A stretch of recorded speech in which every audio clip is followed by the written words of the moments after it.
Pero claro, obviamente trabajar con adolescentes implica un mundo absolutamente diferente, implica pensarse cómo plantear patrimonio y cómo hacer esta difusión y cómo hacerlo, digamos, accesible a este grupo etario, que es un grupo que no está necesariamente tan, digamos, presente, usualmente muy poco presente y muy invisibilizado dentro del patrimonio. Entonces acá les quiero mostrar un poquito sobre, vamos a ver esto, justamente ahora no me aparece lo que yo quiero mostrarles. Espérenme. Y aquí voy a quedar como en, no me aparece lo que yo quiero mostrarles a ustedes. Bueno, este que parece que se lo van a tener que contar en slides. A ver, my computer. Perdón por la demora, y esto lo debería haber probado antes, sí sé, pero compartir pantalla y en la ventana. Sí, es que al parecer la cosa cuando le pongo share screen no me aparece el...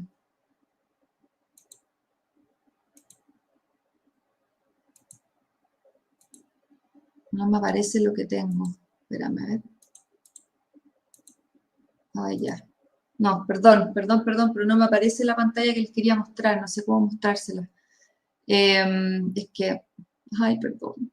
Bueno, más adelante, si es que alguien más, ahí se los puedo mostrar entre medio de cuando termine la Cristina. Pero básicamente lo que le quería contar tiene que ver con este libro que está pensado para un público adolescente, que en su diseño es totalmente diferente a lo que se ha pensado tradicionalmente como un libro de patrimonio.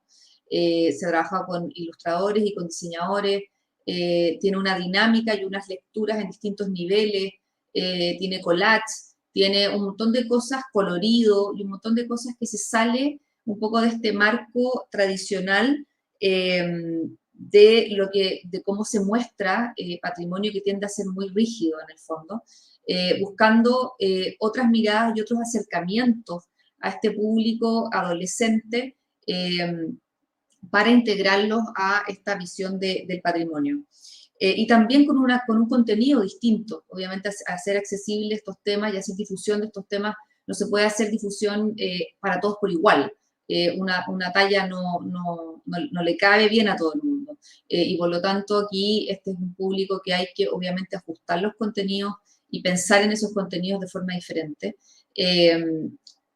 ajustando a cómo se lee hoy día, a las diferentes formas en el fondo, de planteárselo, y así también plantearse este desafío de la difusión y el acceso a este conocimiento a este público distinto.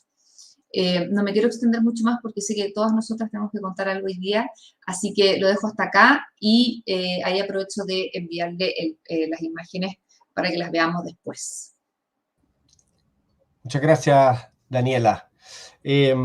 Bueno, planteaste importantes preguntas como cómo difundir el patrimonio, cómo plantear el patrimonio y hacerlo accesible a públicos diversos, a involucrar a los jóvenes, ¿cierto? Que son los cuidadores del futuro del patrimonio y los activadores actuales, ¿no? Del mismo patrimonio.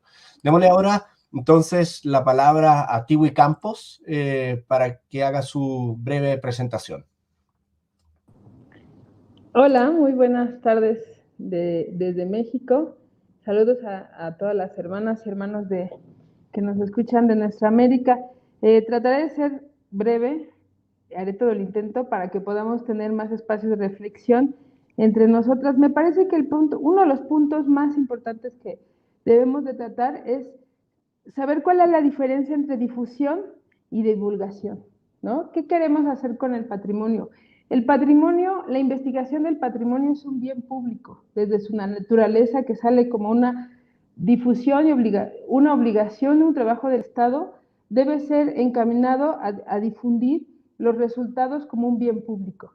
A partir que nos demos la tarea de apropiarnos del patrimonio como un bien de todas y todos los que lo creamos, lo gestamos, lo analizamos, vamos a poder avanzar. Entonces, yo creo que lo primero que debemos de pensar es que qué estamos haciendo con el patrimonio y para qué lo estamos queriendo.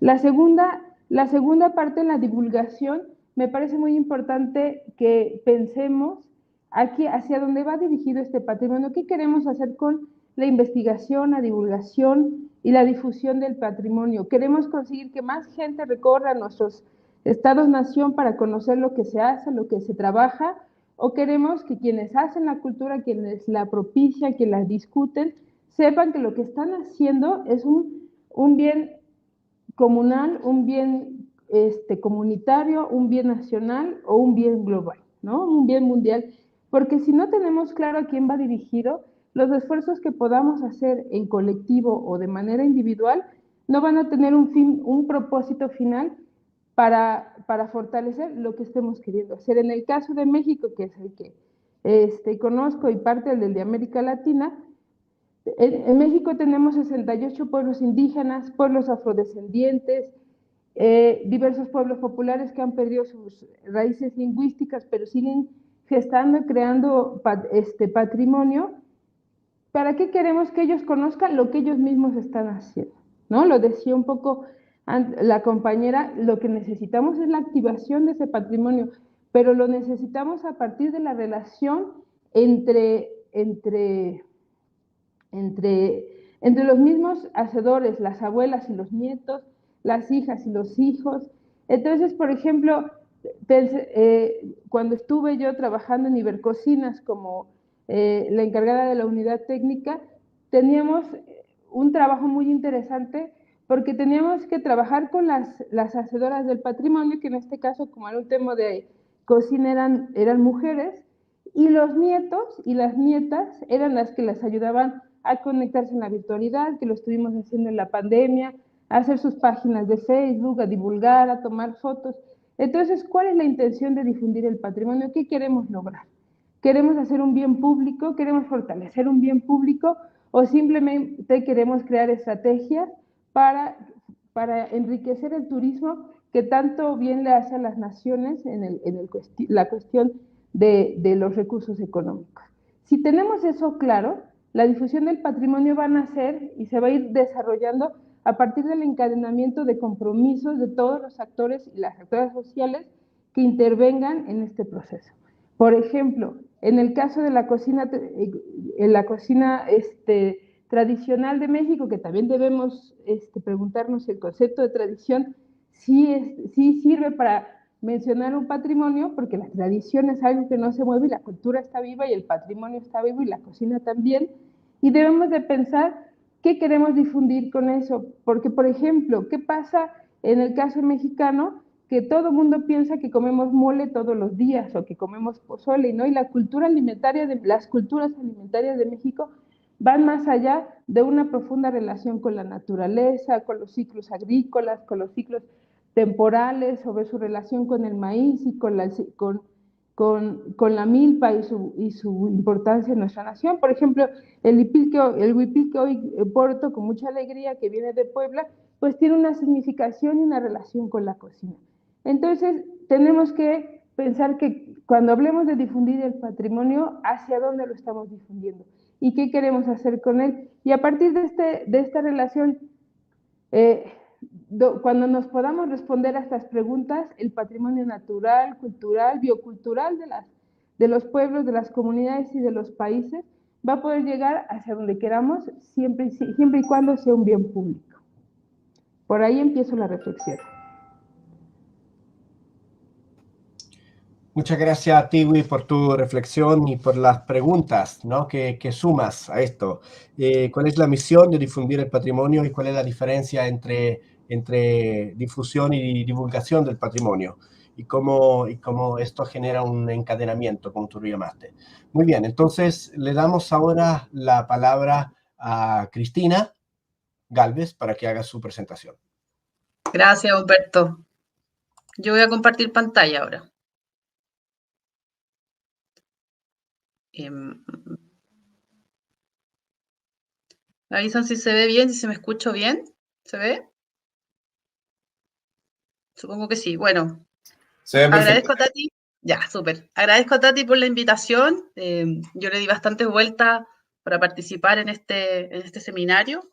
Yo no vengo específicamente del mundo de la innovación o del diseño, que sí trabajamos con diseñadores, con ilustradores, entonces pensé un poco cuál podría ser mi aporte en este seminario, que busca responder estas preguntas que salen acá, que son bastante interesantes de responder.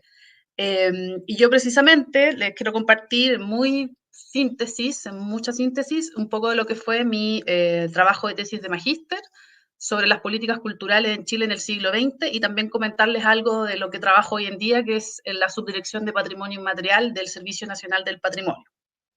Entonces, como síntesis muy introductoria, en relación a qué es una política pública, es una solución a las demandas sociales, que son operativas cuando existe una declaración política. Entonces, desde esa declaración política yo creo que es importante también la difusión del patrimonio, de la cultura y qué es lo que estamos decidiendo difundir. Que también además tiene que tener un respaldo legal y una orgánica y evidentemente también un respaldo presupuestario. Y por sobre todo, por lo que nos convoca hoy en día, el discurso de la autoridad ejecutiva en relación a cómo estamos entendiendo esta política cultural asociada también al patrimonio. Ese discurso de la autoridad ejecutiva claramente nos va a dar un contexto, un sistema de significación y una ideología detrás que va a permitir de alguna forma difundir claramente o dar específicamente ciertos criterios o lineamientos concretos en esta política cultural y patrimonial. Entonces, una política cultural tiene que ser una solución pública ante una demanda cultural, que claramente va a venir a dar respuesta a temas de creatividad estética, a acervo y otros temas en relación a los distintos tipos de patrimonio que metodológicamente podemos trabajar, y también dar respuesta específicamente a un modelo de desarrollo cultural tan importante para la sociedad. Y en este sentido es que les quiero compartir algunas conclusiones muy cortas de lo que fue esta tesis que realicé de magíster en conjunto con otra colega que se llama Karina Arias, que hasta hace poco fue vicerrectora de vinculación con el medio en la Universidad de Santiago, y que nos permitió dar toda esta mirada de lo que fue la política cultural en Chile en el siglo XX. Y donde determinamos que cada época tenía, según cómo se interpretaban los gobiernos, determinaba la extensión y el contenido de esta política cultural. Entonces, a grandes rasgos, a fines desde el siglo XIX en adelante, hasta el año 40, decíamos nosotros que claramente los límites aquí no son tan específicos o tan concretos, nos dábamos cuenta de que aquí había un énfasis claro entre lo que era la alta cultura, que lo clásico, lo extranjero, una mirada principalmente a Europa, lo que determinaba de alguna forma los énfasis en esta política cultural. También después, más específicamente, del 40, un poco antes, hasta el 70 y tanto, que los podríamos definir así, específicamente, donde también se detallaba fuertemente una política cultural asociada a la cultura popular y también en base a lo folclórico. Después también en énfasis en la cultura de masas, donde entra fuertemente, por ejemplo, en la televisión, en las casas, en la sociedad, y que también es un ámbito claramente importante en relación a los temas de difusión de patrimonio y cultura. Y ya a fines del siglo XX, donde la cultura también se ve transversal a todos estos campos que definimos anteriormente y que de alguna forma también da paso a lo que es después el siglo XXI y en donde voy a entrar más específicamente en las otras diapos. Otro de los temas que vimos en esta tesis, por ejemplo, es que claramente también la política cultural, lo que se define en eso, está ligada también muchas veces a objetivos que son extraculturales, que es parte también de la noción de cuándo vamos difundiendo o cuáles son los énfasis que vamos teniendo específicamente en cada gobierno. Y así, del fines del siglo XIX al XX, al principio, claramente vemos que está muchas veces esta política cultural vinculada a fines políticos de la nación, de la moralización. Vemos también por ahí algunos temas de la raza que también se decían en énfasis en este periodo. Después, específicamente vinculada más a fines políticos, económicos, de crecimiento, de integración. En este periodo también está la Corfo, todo este tema de la industrialización sustitutiva de importaciones y otros más. Después también está vinculada a fines sociopolíticos, a la ideologización. Aquí está claramente la vinculación de la política cultural también con el sujeto popular y cuáles eran los fines también específicos de este periodo.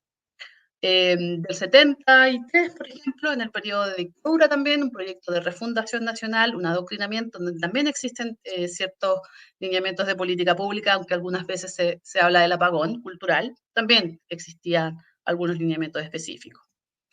Y ya desde el retorno a la democracia, a fines del siglo XX también, vemos un proceso de democratización en relación a la política cultural. Todo esto, estos dos lineamientos que les comenté en síntesis, son muchas veces también que nosotros vimos en los discursos de la autoridad ejecutiva, también en los discursos que se dan en el Congreso, entonces de ahí de alguna forma esas fueron nuestras fuentes principales. Entonces, como en síntesis, las líneas discursivas de este siglo XX principalmente iban desde el ideario, la modernización, la ilustración, el progreso, los temas de la integración de los sectores populares que también cada vez lo solicitaban más, la entrada fuertemente también que tuvieron las universidades, las industrias públicas, por ejemplo, que mantuvo también en este periodo, después claramente asociado más a los sentidos de lo patriótico, la obediencia, el orden, y ya también fines del siglo XX hacia el ideario democratizador, la libertad, el fomento a la creación, acceso, como lo conocemos hoy en día. Entonces eso quería como específicamente como una síntesis muy acotada de lo que fue el siglo XX, para también pasar ahora al siglo XXI y lo que nos convoca a mí específicamente en mi trabajo actual, en la Subdirección de Patrimonio Cultural Inmaterial, en donde está esta Convención UNESCO de la salvaguardia del patrimonio cultural inmaterial, que algo ya comentó Tiwi, que es del año 2003 y que Chile entra en vigencia en Chile el año 2009. En este sentido, este instrumento, de alguna forma, es el primer instrumento internacional que vincula la salvaguardia del patrimonio cultural, asociado también al respeto de las comunidades. Entonces, ese respeto corresponde también a sensibilizar en distintos niveles y también tener un reconocimiento recíproco. O sea, toda actividad que nosotros generamos o trabajamos con las comunidades tiene que ser informada, tiene que ser participativa, tiene que ser de alguna forma con un reconocimiento recíproco y un respeto a lo que trabajan esas comunidades, a lo que generan. Entonces, también en síntesis, en relación a esta convención, no especifica qué comunidades o grupos son específicamente uno por sobre otro, cuáles de alguna forma tienen más importancia que otro. Las comunidades tienen un carácter abierto, no necesariamente son vinculadas a territorios específicos. El patrimonio cultural inmaterial debe ser identificado y definido con la participación de las comunidades, grupos y organizaciones o no gubernamentales, por ejemplo, y el Estado debe velar por la mayor participación posible de estas comunidades, por ejemplo. Además, por ejemplo, y que yo creo que también es un cambio específico, también, no sé si decirlo de paradigma, pero es un cambio importante en relación a la tutela del Estado. En el patrimonio inmaterial no se puede decir que este patrimonio es del Estado de Chile, sino que está presente en el Estado chileno. No es de alguna forma el Estado el que es el depositario de este patrimonio, sino específicamente las comunidades y estos grupos que lo desarrollan. Entonces, en este patrimonio cultural inmaterial también no hay una jerarquía específica, todas las expresiones tienen que tener cierta valoración igual de alguna forma, y debe ser compatible también este patrimonio con los instrumentos internacionales, por ejemplo, el respeto a los derechos humanos. Entonces, claramente, como lo que yo quiero dejar acá es que en relación a este trabajo, en relación al patrimonio cultural y material, cómo se trabaja desde el Estado o desde otras organizaciones, siempre tiene que estar en conjunto con la comunidad, tiene que ser participativo y de alguna forma siempre con consentimiento informado, con un enfoque de derecho, con un enfoque también de género y de alguna forma de todas las formas de participación posible. Así que eso, no sé si hablé muy rápido, pero eso le quería comentar. Aquí dejo mi mail y también que sigan a la Subdirección Nacional de Patrimonio Cultural Inmaterial en Facebook, Instagram y Twitter, que ahí también estamos presentes. Gracias. Muchas gracias, Cristina. Sin duda, un gran tema del cual podríamos hablar una semana entera. Sí. Gracias por la síntesis. Y el punto que pusiste, creo que el tema de la propiedad del patrimonio inmaterial, que no es del Estado de Chile, sino que está en el Estado y para el cual el Estado tiene que generar una política pública. Yo creo que esa misión y al mismo tiempo la propiedad del patrimonio es un tema sensible y complejo para articular. Así que, bueno, damos la palabra entonces ahora a nuestra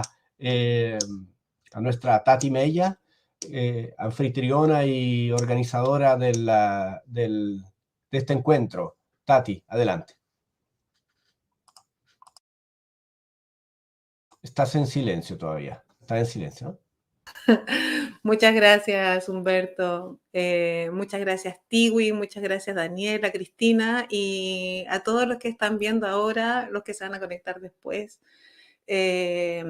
Para nosotros, como equipo, es un tremendo honor poder compartir juntos estas experiencias con personas queridas, con las que nos ha tocado trabajar. Como agencia creativa cumplimos 20 años este 2022. Difundiendo la cultura del patrimonio. Ha sido un camino bien especial, lleno de muchos aprendizajes en distintos territorios, y la idea justamente de estos conversatorios es poder reflexionar de las cosas que nos ha tocado observar, que nos ha tocado aprender y compartirlo más allá de los territorios. Creemos que es fundamental. Les voy a mostrar un video de lo que somos nosotros como ALT, y de ahí me voy a detener en dos proyectos que quiero compartir. Si me puedes ayudar, David. ¿De qué hablamos cuando hablamos de comunicación? Comunicar va mucho más allá de un simple traspaso de ideas. Comunicar atraviesa lo cotidiano. Comunicar es intercambio, movimiento, relación y vínculo. Desde ALT 164 todo lo que hacemos es comunicación. Asesoramos, analizamos, proponemos, ejecutamos, integramos nuevas tecnologías, desarrollamos y diseñamos desde una mirada comunicacional estratégica. Y lo mejor de todo, nos encanta. Creemos en vincularnos profundamente con cada proyecto, desde la investigación, propósito y esencia de este. Para ello, generamos una asesoría profunda, desde donde identificamos problemáticas a las cuales poner y ejecutar soluciones. Muchas veces proponemos más de lo que nos piden. Por ejemplo, en el Día del Patrimonio hace 10 años, el Consejo Nacional de Monumentos nos pidió una ilustración y nuestra propuesta fue desarrollar una estrategia de comunicación, identidad de marca y campaña disruptiva que incluso significó que un noticiario abriera con nuestro afiche, logrando una atención masiva. Al siguiente año propusimos, diseñamos y desarrollamos una aplicación que fue número 1 en App Store y en Google Play. Vemos las soluciones como algo más que un simple resultado temporal. Para nosotros, una solución debe vincularse con las audiencias y responder profundamente a la problemática identificada, siempre de la mano con las nuevas tecnologías y su certera integración. Esto hace que varios de nuestros trabajos sigan siendo utilizados por muchos años, adquiriendo un carácter de culto o siendo percibidos como productos atesorables. Ganamos el concurso de la identidad de marca del Museo Violeta Parra, rescatando su propia identidad, mirada y trazo con el cual ella decide darse a conocer cuando expone en París. Desde nuestra visión, el desafío fue crear una marca capaz de ser utilizada en diferentes formatos, pensado exclusivamente para este museo y sus plataformas, optimizando recursos, además de despertar identidad, cercanía y pertenencia. La marca del museo vinculó tanto a la comunidad que se la apropió. En la Ruta del Cobre, proyecto FIC de Smart Turismo, integramos nuevas tecnologías, desarrollamos una plataforma web que funciona como aplicación, una experiencia que incluye la escucha de relatos patrimoniales levantados desde el territorio y a través de las propias voces de sus protagonistas, etnografía y contenido patrimonial georreferenciado. Este proyecto fue desarrollado junto a Turismo de la Universidad San Sebastián. Sabemos que el contenido es fundamental y debe ser fiel reflejo de una comunidad, para lo cual el trabajo en el territorio es vital. Por ejemplo, hemos desarrollado proyectos como Santiago es Mío durante 2 años en la región metropolitana y otros de turismo patrimonial en distintas regiones de Chile que incluyen desde la estrategia comunicacional al levantamiento etnográfico de información en el territorio, registro fotográfico, audiovisual, catálogo y difusión en redes sociales. El diseño y la comunicación deben ser herramientas que entregan soluciones, por lo que la funcionalidad, simpleza y accesibilidad son sumamente importantes al momento de analizar y proponer estrategias comunicacionales. Por medio de una licitación internacional nos adjudicamos la estrategia comunicacional de Ibercocinas, iniciativa de la Secretaría General Iberoamericana. Desarrollamos un análisis profundo y propusimos una nueva narrativa con un nuevo relato, rescatando las cocinas tradicionales de la región iberoamericana, conectando con las audiencias y generando comunidad. ¿Qué nos mueve? Creemos profundamente que el acceso a la cultura mejora la calidad de vida de las personas. Por eso, hace 14 años creamos Estoy con la Cultura, una plataforma de visibilización de iniciativas culturales con una comunidad de más de 56.000 personas en redes sociales y con las principales instituciones, actores y cultores de la escena nacional. Sabemos que el futuro es colaborativo y desde ahí sostenemos Estoy, comprometidos en crear un mundo de cooperación, integración y cultura al alcance de todos. ¿Te unes? Los tiempos están cambiando y podemos crecer juntos. Si necesitas asesoría o ayuda para enfrentar nuevos desafíos, hablemos. ¿Te animas?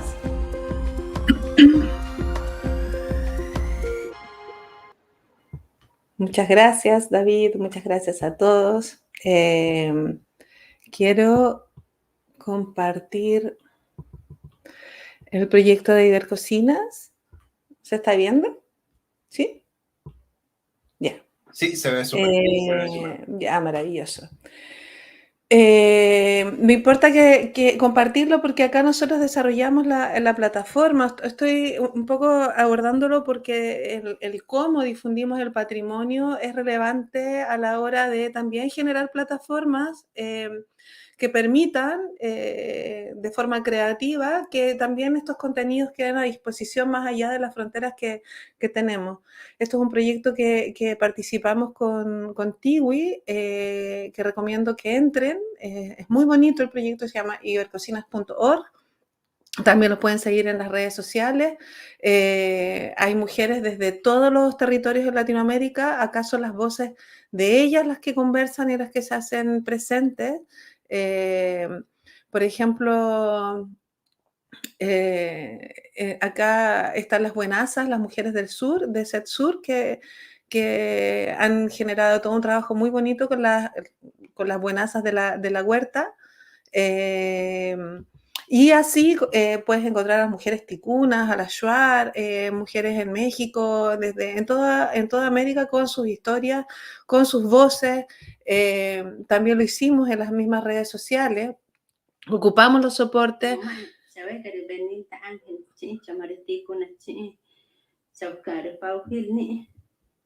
Muy buenas tardes, mi nombre es Benilda Ángel, mi clan es Paupil, soy ticuna de una comunidad indígena llamada San Martín de Macayacos, Amazonas, Colombia, y correspondo al grupo de sabores y saberes ticuna, y estoy muy agradecida con la cocina Ibercocina por la experiencia que hemos ganado de compartir con las abuelas. Hemos aprendido demasiado de la cocina tradicional, esa recuperación de alimentos o platos típicos que se ha... Bueno, y así como nos ha tocado trabajar en proyectos, pongo también a otros amigos nuestros que sé que están conectados porque estuvimos conversando y que para mí también son una referencia a propósito de Latinoamérica, la cual celebro también su forma renovada, fresca de mostrar el patrimonio, de generar también diálogo o un relato que yo creo que es súper interesante a la hora como de conversar en cómo renovamos también las formas de presentar. Ellos han ocupado un lenguaje bastante interesante.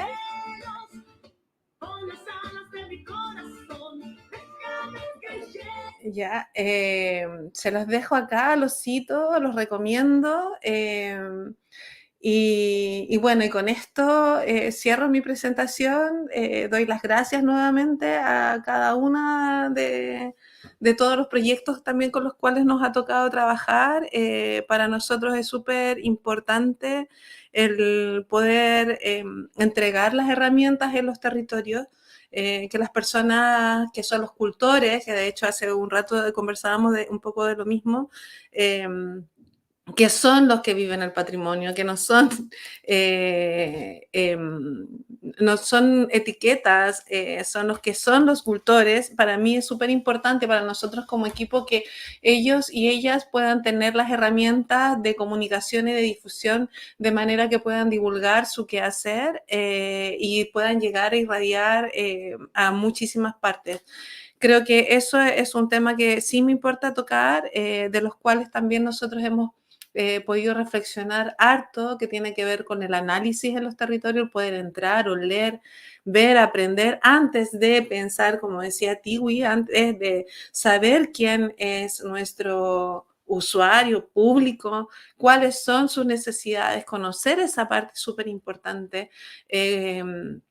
quiénes son internamente también ahí en Ibercocina, era súper relevante porque era un tema lo que se publicaba, ¿no es cierto?, dentro de lo que es la web o dentro de las redes sociales, pero internamente entre las mujeres se generaron tanta sinergia de trabajo colaborativo en los distintos territorios que se preparaban y que se sigue generando esa relación hasta el día de hoy. Entonces también con las distintas edades, o sea, es un proyecto, quizás comunicacionalmente vemos un bracito, pero es un tremendo árbol con una raíz gigantesca, con una necesidad también de valorar, de poner de buena manera, de acercarlo también, y ahí aprovechar las tecnologías para esa difusión me parece también importante. Yo agradezco mucho este momento, esta conversación, porque llevamos 20 años sosteniendo la importancia que es la divulgación, que lleguen, que las personas accedan. Creemos que el acceso a la cultura mejora la calidad de vida, lo tenemos clarísimo, sobre todo post pandemia, donde salvó nuestras almas la cultura. La ciencia también con la vacuna, pero las culturas fueron las que nos sostuvieron. Entonces, eso. Desde ahí agradecer.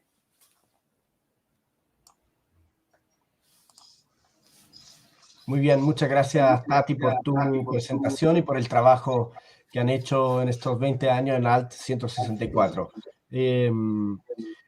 Podemos invitar ahora a sumarse en la pantalla a Daniela, a Tiwi y a Cristina para que iniciar nuestra conversación. Bueno, se han puesto sobre la mesa distintos conceptos, preguntas súper valiosas, cómo difundimos el patrimonio, cómo lo divulgamos, cómo generamos conciencia patrimonial, cómo generamos los límites entre los límites de propiedad, cómo compartimos los límites de propiedad. Eso lo digo en relación al tema que propuso Cristina, el definir con claridad que el patrimonio inmaterial no es de Chile, sino que está en Chile, ¿cierto? Y cómo ese patrimonio, y cómo entramos, por lo tanto, en la vida, cómo entramos correctamente para divulgarlo, para difundirlo o para concientizar el patrimonio desde las casas de los cultores y cultoras, compartiendo su alma, su tradición, su esencia, su ser, sin pasar a llevar, ¿no? Sin pasar a...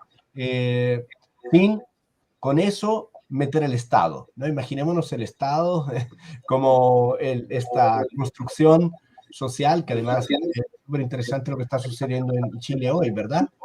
Se están discutiendo a nivel social, pero también gubernamental, la nueva Carta Magna y los límites y las barreras de estos temas. Entonces, ¿cómo? La primera pregunta para ustedes y para iniciar esta conversación. ¿Cómo compartimos la esencia de estos cultores y cultoras con los demás sin meter en eso el Estado y su tamaño, y su importancia, y su burocracia, ¿no? ¿Cómo hacerlo bien? No sé quién quiere partir. Tiwi, adelante. Yo soy siempre la que se avienta por el grupo, ¿no? Entonces me toca iniciar. No, me parece muy importante dos cosas. Uno, ¿para qué o sea, ya lo decía hace rato, ¿para qué lo estamos difundiendo? Pero más allá, ¿a quién? ¿Cuál es la utilidad de difundir el patrimonio? Llevamos mucho tiempo buscando las respuestas al desarrollo, ¿no? Mucho del patrimonio responde a estos objetivos del desarrollo sostenible, que ya sabemos que más de la mitad no los vamos a poder cumplir al 2030. Entonces, a partir de ahí, debemos de pensar cuál es la finalidad de que podamos difundir y dar a conocer a la gente y a la gente que hace y gesta la cultura, que en realidad somos todos, y qué pasos vamos a dar. Si el patrimonio no lo utilizamos para cambiar la realidad de las personas, si esta información no la utilizamos, solo estamos generando estrategias para dar a conocer un patrimonio del que se siente muy orgulloso, pero que no te da de comer, no te da identidad, no fortalece tu tejido comunitario, no te acerca a las otras generaciones, no te pone a buscar respuestas de cómo cambiarlo, ¿no? Porque que sea patrimonio no significa, en México no sé cómo, esa parte la ignoro allá en Chile, pero la pelea de gallos o los toros o ciertas ejercicios patrimoniales que mucha gente está en contra y con justa razón, que ya no están de acuerdo estos tiempos, pues tenemos que pensar que todavía nos sirve como patrimonio, ¿no? Y si no somos críticos con las decisiones, entiendo que estas estrategias se dan a partir de políticas supranacionales de los grandes, de las grandes ONGs, ¿no? Que nos unifican para difundir y gestar el patrimonio, pero también tenemos que buscar de manera crítica qué nos representa. Y representarnos a partir de una crítica al desarrollo, que esto no nos sirve, o sea, no es para solo portarlo o para solo sentirnos orgullosos, sino para cambiar nuestra realidad, ¿no? En el caso, por ejemplo, sé que pasó en muchas partes del mundo, con la llegada del SARS-CoV-2 en México, pues los servicios médicos pues no dieron muchas veces la respuesta en ciertas regiones o comunidades o pueblos, de aquí a que la gente llegaba al hospital con obstrucción respiratoria se murió, ¿no? Y la respuesta fue ese conocimiento, esas prácticas, esa herencia que nos permitieron a muchas de las personas salir adelante a partir de este patrimonio. Entonces, no es simplemente difundirlo como lo difundimos, sino para qué lo difundimos, para sobrevivir, para cambiar, para radicalizar y para darle una vuelta de tuerca a este sistema, ¿no? Ese siempre ha sido como una de las apuestas que he aprendido, por ejemplo, de la gente con la que he tenido que acercarme. ¿Para qué difundimos la cocina tradicional? Para que la cocinera, en el caso de México, esté 8 horas en un restaurante de lujo haciendo tortillas. No, es para que cambie la salud de la comunidad, para que ellos se vuelvan a sentir orgullosos de lo que tienen a su alrededor, que lo compartan primero entre ellos y después lo podemos hacer. México tiene 68 razas de maíces y dicen los productores que hasta entre los maíces hay racismo, ¿no? Porque las tortillas, que es un plato fundamental de nuestra alimentación, muchas veces la gente prefiere las tortillas blancas que las de maíz azul, ¿no? No hay una explicación y es porque el patrimonio alimentario no se ha difundido de tal manera para entender que muchas veces, de acuerdo a tu territorio, a tu ubicación, a tu relación con la naturaleza, es lo que te corresponde y que te hace mejor comer. Entonces, pienso que tenemos que dirigir nuestras estrategias, nuestra relación colectiva a un patrimonio más crítico y no que de verdad, porque no hay una verdad absoluta, sino que nos pueda juntar y generar estrategias de sobrevivencia más allá del honor y el orgullo de portar una cultura, ¿no? Por ahí empezaría yo. Muy bien, muchas gracias, Tiwi. Sí. A mí me gustaría aportar ahí, o sea, comparto todo lo que dice Tiwi. Sí, creo que es relevante que en este tiempo se entreguen las herramientas a las personas que son las cultoras de ese patrimonio para poder divulgar.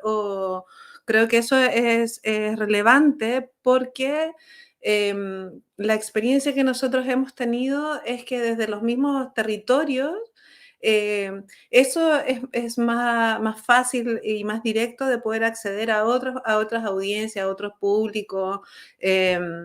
Cuando, por ejemplo, y yo lo estoy conversando en todos los territorios de Latinoamérica, pero, por ejemplo, cuando trabajamos con los salineros y los salineros no solamente conocen el valor de la sal de mar o cuántos minerales tiene la sal de mar, ejemplo, sino la historia del uso de la sal de mar en toda la historia de la humanidad, lo importante que ha sido la medicina, o sea, ya ahí hay una revalorización también de su oficio, de su quehacer y por ende de su práctica y de todo el territorio.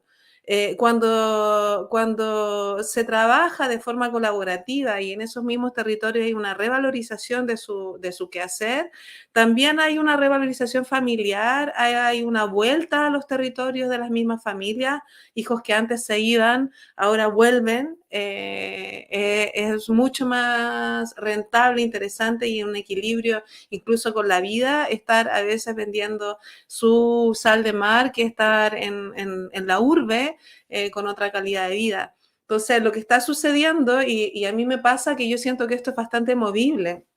Cuando nosotros nos tocó diseñar la memoria chilena el 2002, en ese minuto en Europa se hizo un estudio y la gente reconocía objetos de patrimonio entre 8 a 15 objetos de patrimonio. Ese era como más o menos el promedio. Y nosotros en ese tiempo estábamos hablando de la memoria chilena y queríamos ver cuál era la reflexión o si era tan pertinente la palabra patrimonio. Y eso no existía el 2002. Acá en Chile, nada. O sea, era patrimonio, la herencia de la familia, el que si es que había una relación con eso, pero nunca patrimonio cultural, menos inmaterial. Entonces siento que hemos ido en estos 20 años, no solamente con proyectos tan disruptivos como las plataformas como la memoria chilena, sino que creo que desde los cultores hasta todas las personas que trabajamos en estos territorios, online y offline, hemos ido aportando a esa conciencia de lo que es el patrimonio cultural, material e inmaterial, pese a que lo que a mí me toca, que es estando en los territorios, las personas que nosotros llamamos patrimonio no están ni pensándose de esa forma. Y a mí me gusta y cuando vuelvo a la realidad y veo que eso es una necesidad también de poder cuidar y tener ojo nosotros. A veces nos llenamos como de etiquetas y los oficios de las personas son más importantes de relevar que llenarnos de etiquetas. Entonces también creo que estamos en un momento donde el paraguas del patrimonio nos permite hablar, relevar, tener una memoria común, y creo que ahí lo podemos hacer de forma colectiva y con Estado y sin Estado, pero creo que cuando el Estado entra desde lo público, lo que a mí me tocó ver en los trabajos con la DIVAM era también súper importante. Ejemplo, visualizar los archivos es algo que dejamos de ver. Es como que nos llenamos de ilustraciones de patrimonio y nos vemos en los archivos. Como que si no tuviéramos archivos visuales, no tuviéramos memoria visual, tenemos naturalistas, tenemos un montón de un imaginario visual como continente. Entonces, también ahí creo que hay oportunidades a propósito como del cómo, el qué, y siempre desde, como dice la TIWI, y desde las personas, quienes son ellos y ellas. Eso. Yo quiero comentar algo, pero también siento que son como tantas cosas, tantos temas, que incluso por lo mismo en la misma presentación no sabía como de dónde agarrar de alguna forma esta idea. También estaba un poco por irme por los temas del discurso autorizado al patrimonio o los regímenes patrimoniales, por ejemplo. Pero claro, estamos conscientes hoy en día, tú, Tati, desde la experiencia que cuentas de tu agencia, podríamos definirla así, ¿no? De estos 20 años también, y a lo que yo iba también es cómo ha cambiado un poco estos procesos de participación, los agentes de la patrimonialización, los que están dentro de este proceso, y cómo claramente hoy en día, sin participación, no hay patrimonio de alguna forma, o no hay comunidades, o no hay específicamente un trabajo coordinado y que nos pueda llevar a un buen término. Y en ese sentido, no sé, yo solamente también para sumar un poco más de esta, sumar puntos en esta discusión, creo que también muchas veces se ha visto así como a las comunidades que mencionamos o los resultados que tú dices también, Tati, como que si también fuera todo muy tranquilo en las comunidades, pero muchas veces hay un montón de conflicto.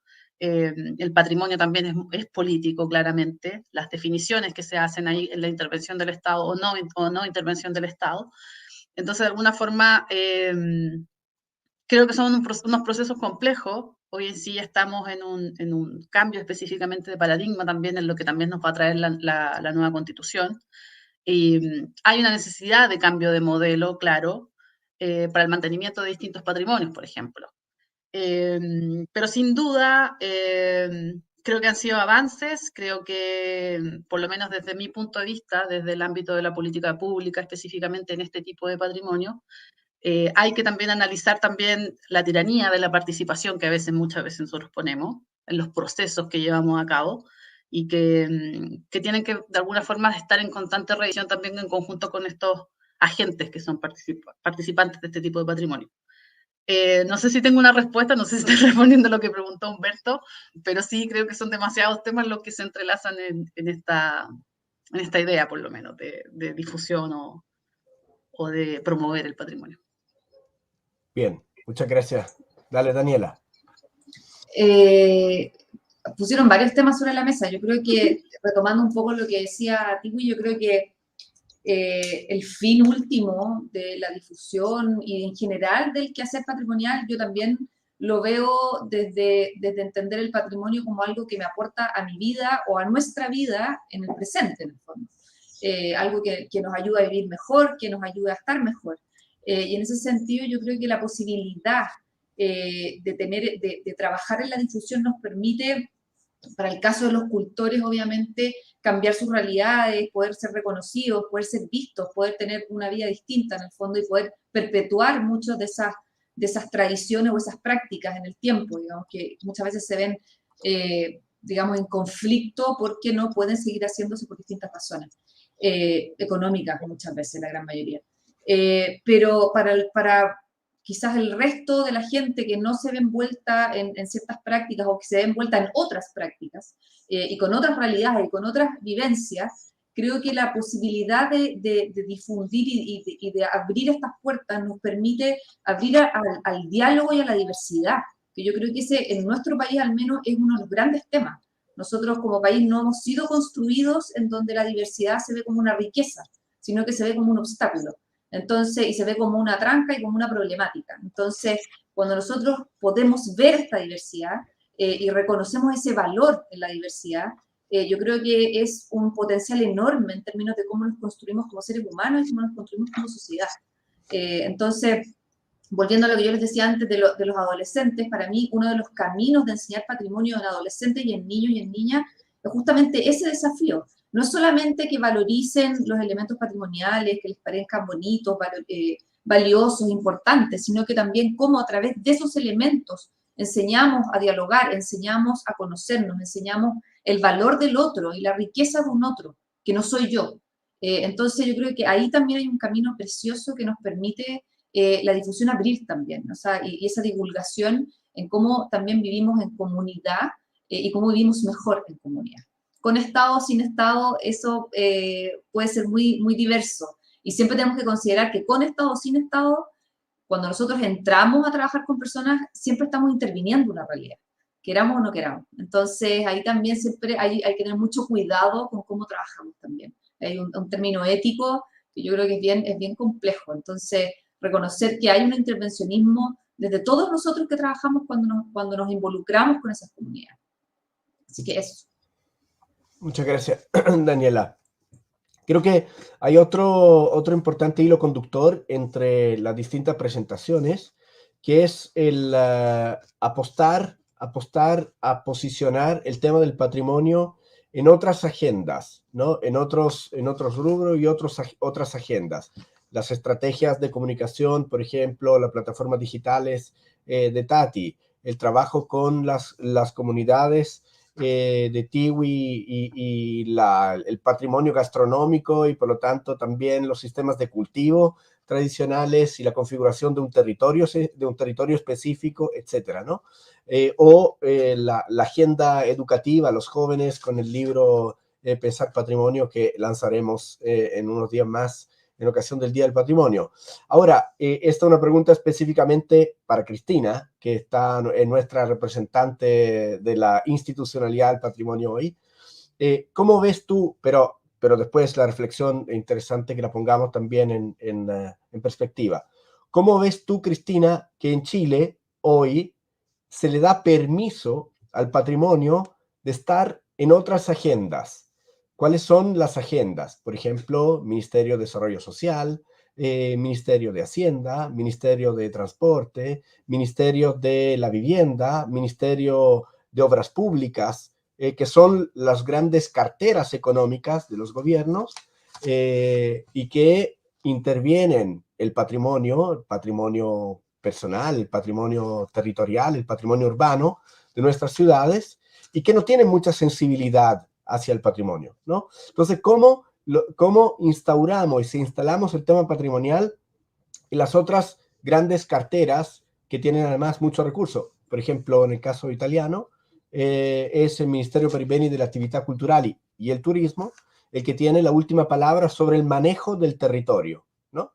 Que define, por ejemplo, y que supervisa y valida un plan regulador. Imaginémonos que el Ministerio de la Cultura, las Artes y el Patrimonio en Chile es el que valida el plan regulador y no lo hace el Ministerio de Vivienda y Ciudad, ¿no? Es una utopía, pero es en realidad es la manera de posicionar ese tema en la cartera donde sí importa en el sentido de recursos. ¿Cómo ven ustedes este tema partiendo por Cristina? A ver, son varios como escalas los que tú dices, porque yo te podría especificar muy concretamente del trabajo que realizamos nosotros en Patrimonio Inmaterial y que claramente es muy necesario que se conozca en las otras carteras de gobierno de alguna forma. O sea, ese trabajo intersectorial y sensibilizar, por ejemplo, lo que tú dijiste, desarrollo social, agricultura, turismo, quizás también obras públicas, salud, por ejemplo, son carteras que son completamente relevantes en el trabajo que nosotros realizamos y que de alguna forma nosotros buscamos que nos pongan atención. O sea, hay un trabajo que todavía está pendiente en muchos ámbitos en relación al patrimonio inmaterial.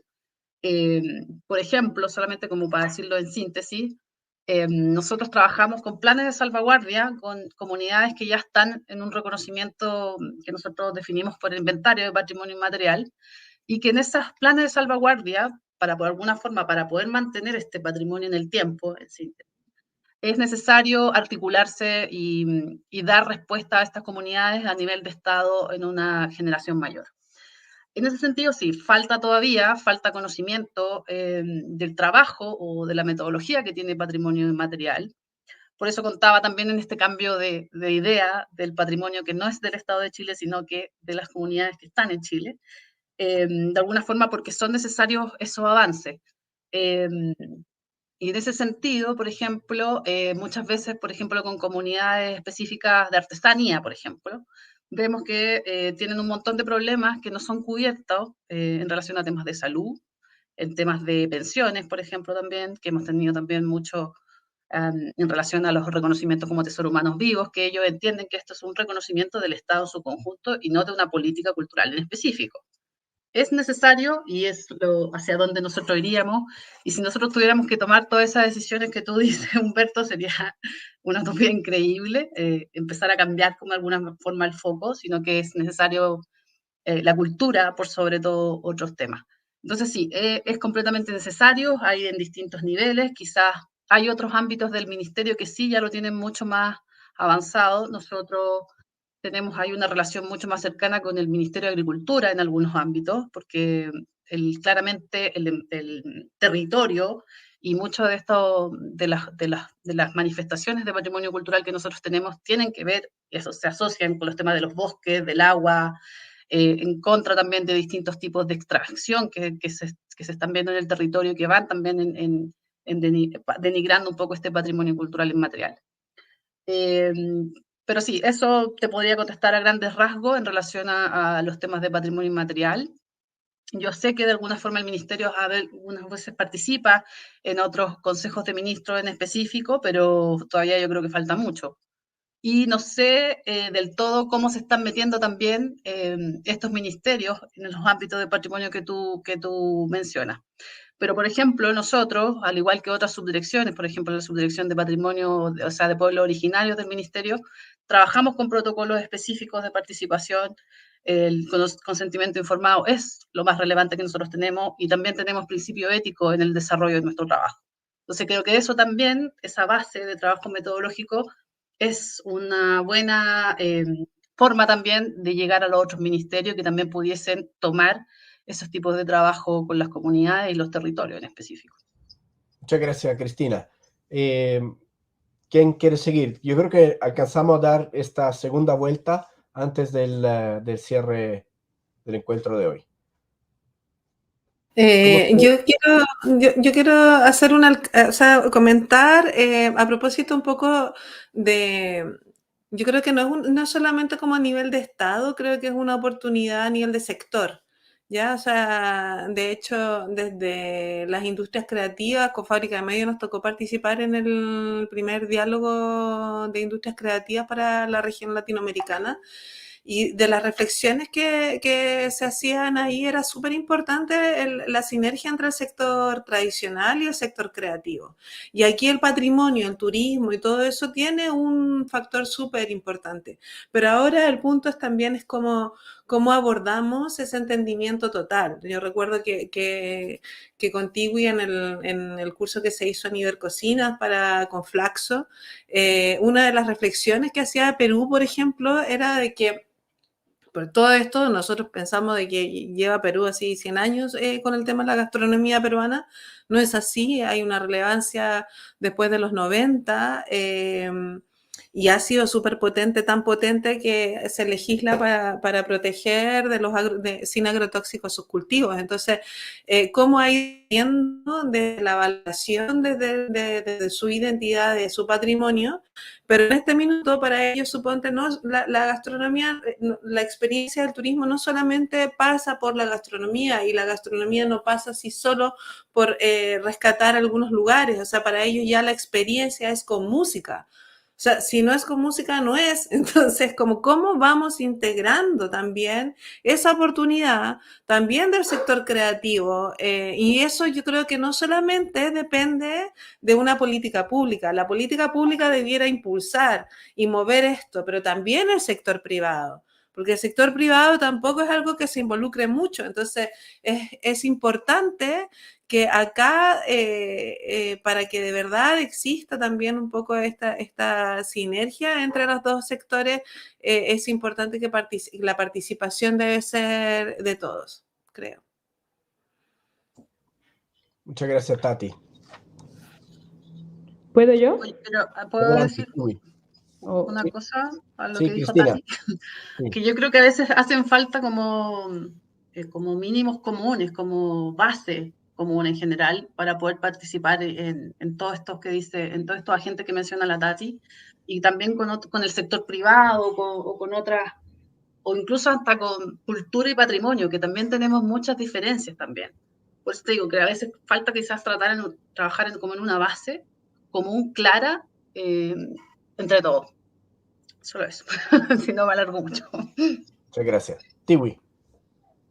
Bueno, yo breve, o sea, aparte de todo lo que ha dicho Cristina y Tati, que me parece fundamental, voy a tener que repetir lo mismo, pero porque creo que esa es mi línea de acción, mi línea de compromiso con la vida, es que si el patrimonio no nos sirve para cambiar la realidad de las personas y salgan de la situación en la que se encuentran, ¿para qué estamos buscando el patrimonio, visibilizándolo y compartiéndolo? Ni modo, pues ahora sí que pues soy de México y ese es nuestro caso. Todos los mexicanos hablan de la tortilla y del maíz, pero les voy a contar algo. El 80% del maíz que consumimos en México viene del extranjero. Muy orgullosos, aquí nació el maíz y 68 razas. ¿Y de qué sirve si estamos comiendo maíz transgénico? Entonces, ahora que hay nuevas generaciones, y hablo desde la cocina y de la producción, porque esa ha sido mi línea de acción y el que tengo más conocimiento, y ahora escuchas a los jóvenes decir, no, es que yo ya trabajé con mi abuelo para recuperar el maíz morado de la semilla que le regaló su abuelo a mi abuelo, y ahorita lo estamos volviendo a sembrar, y de ese estamos comiendo nosotros. Dices, bueno, ahí está, el patrimonio está en acción, está en activo, lo estamos haciendo. Entonces, creo que es una tarea fundamental para que el patrimonio, obviamente que se incorporen todas sectores de gobierno, tanto el público, digo, el sector público, el sector privado, pero dotar de herramientas, no darle agencia, porque para que alguien tenga agencia la tiene que generar desde adentro, ¿no? Dotarlo de herramientas para que haga esa agencia y podamos cambiar este sentido. Y en el caso de México, la mitad de la población está en carencia alimentaria. Y mientras sigamos en esa situación, todo esfuerzo para recuperar el patrimonio, para divulgarlo, para difundirlo, se quedará en la nada si no buscamos que la capacidad de la gente en responder sus necesidades básicas. Entonces, ahora que oyes a los cafetaleros, por ejemplo, decir, el buen café ya no lo mando a Alemania, sino me lo tomo yo, y el que sobra lo mando para Alemania, dices, bueno, ahí va, ¿no? Estamos haciendo entre todos y todas un gran trabajo. Y cuando escuchas a los productores de maíz, a las mujeres que, les digo, en el caso de México, de verdad no sé si en Chile pasó igual, la respuesta al primer síntomas de COVID fue la medicina tradicional. Hierbas, tés, vinos, todo lo que la gente, y vas y la gente dice, no, aquí no llegó la vacuna o ya llegó después, y eso nos curó. Entonces, si el patrimonio está activo, está vivo, y podemos entre todos colaborar y hacer lo que cada uno nos toca, creo que el patrimonio lo vamos a seguir. Ya, fin. Gracias, Daniela. Yo creo que lo que dice la Tati es central, ¿eh? Yo creo que aquí hay un tema general de que hay pocos puentes en términos generales, o sea, dentro de lo público en sí mismo, hay poco diálogo entre ministerios, entre reconocer cómo trabaja el otro, qué es lo que hace el otro en términos del patrimonio, y sobre todo el caso patrimonial que trasciende la esfera cultural, que esto lo hemos hablado varias veces contigo, Humberto. Claramente ahí hay un diálogo que está al debe muchísimo, o sea, lo que decía Cristina, de cómo hoy día un cultor ya el tema de él no es solamente, y lo que dice Tigo, y no es solamente un tema cultural, sino que es un tema de salud, un tema de previsión, un tema de dónde vive, lo que come, de cuestiones que trascienden mucho más allá de la cultura. De la sequía, si el próximo año va a poder sacar su materia prima, porque como están las cosas en términos climáticos, no sabemos qué va a pasar, en fin, o sea, hay muchas cosas que trascienden hoy día lo cultural, y ahí es donde el patrimonio atraviesa muchas esferas, y yo creo que eso es algo que debería entenderse así. Yo creo que hay alguna promoción ahí de entender lo que esto atraviesa muchas cosas, y nos atraviesa como seres, o sea, finalmente es un espejo de lo que somos. Nosotros también atravesamos muchas esferas, y somos muchas cosas, y estamos en muchas cosas. Entonces, yo creo que ahí hay una cosa como el debe, pero además de eso, es que no hay puentes en general, no hay puentes entre lo público y lo privado, no hay puentes entre las universidades y lo público, no hay puentes entre los centros que estudian estas cosas con otras áreas, o sea, todo está muy incomunicado. Y la verdad es que cuando resultan estas cosas que están todas como en movimiento, muchas veces tienen que ver con las buenas voluntades de las personas que participan, más que porque efectivamente esos caminos estén trazados. Entonces, yo creo que ahí hay un trabajo grande por hacer, de cómo nos involucramos más, de cómo efectivamente hacemos esa sinergia entre los que trabajamos en distintas áreas, y nos vamos moviendo en conjunto, digamos, porque creo que ahí hay un camino a seguir bien importante, y hoy día está muy desdibujado, y no se logra hacer este como círculo virtuoso que se podría ir generando si es que efectivamente hubiese más redes y más nexos ya constituidos y armados. Muchas gracias, Daniela. No sé si tenemos quizá un minuto para hacer un cierre de cada una, hacer el cierre de este encuentro. Quizá podemos partir con Cristina, Tiwi, Daniela y Tati para cerrar. Si quieren yo cierro porque estoy más lejos. Dale, muy bien.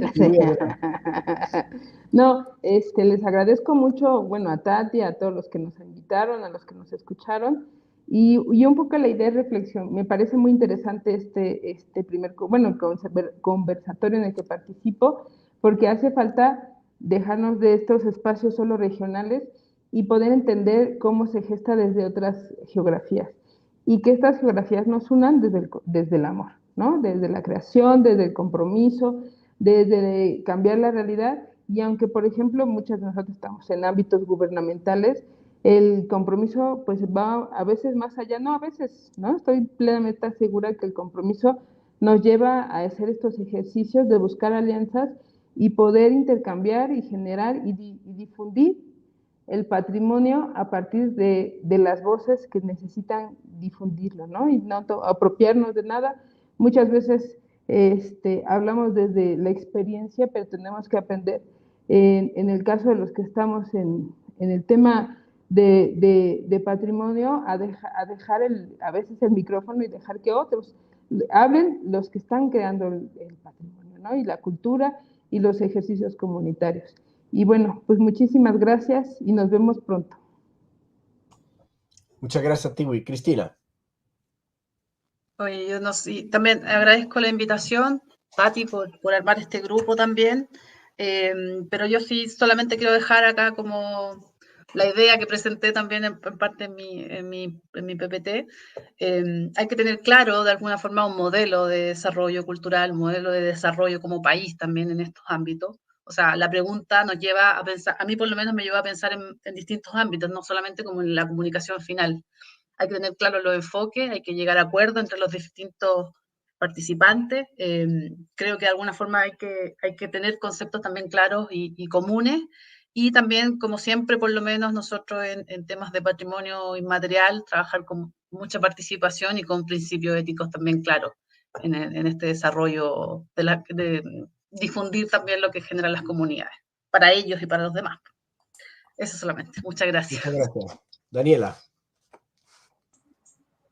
Bueno, agradecer a la Tati este motor de fuerza y de ganas por este conversatorio y también por empezar a instalar un tema que pese a que está hace mucho tiempo, la verdad es que todavía falta que se meta en el engranaje de la idea de los trabajos y de la gestión y de los proyectos, como decía yo en un inicio, del patrimonio. O sea, hay muchas experiencias que quedan en el camino sin ser conocidas porque justamente esta patita de la difusión no es considerada. Entonces, creo que estamos en un momento muy interesante como país y también muy interesante hacia dónde se direcciona el patrimonio. Así que creo que esta es una buena oportunidad para seguir desarrollando este tema y ojalá así sea. Así que muchas gracias por la invitación.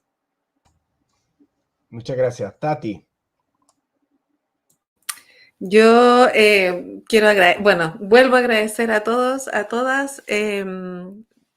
Quiero hacer un punto en lo que dijo Tiwi, en centrarnos también en el amor. La verdad es que nada de las cosas que hubiéramos hecho hubiera sido posible sin el corazón puesto de la forma en que lo ponemos en nuestro trabajo con nuestros equipos.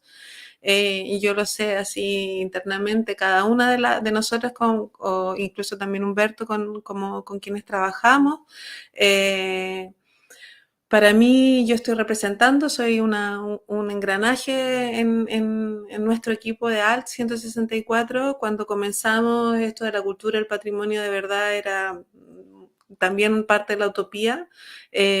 Yo solo agradezco el poder estar con ustedes en este minuto, el poder compartir esta experiencia, saber que abordamos también temas como bien claves que puedan servir también para la escucha de las personas que pueden tomar decisiones, para las personas que están investigando, los que están aprendiendo, etcétera, que pueda ser un buen material también como educativo para la reflexión. Me quedo con la importancia de saber por qué lo estamos haciendo, para qué queremos difundir. Y sí me sumo a que siempre sea para mejorar la calidad de vida del otro, para mejorar su presencia, su memoria, su historia y preservarla también desde ahí.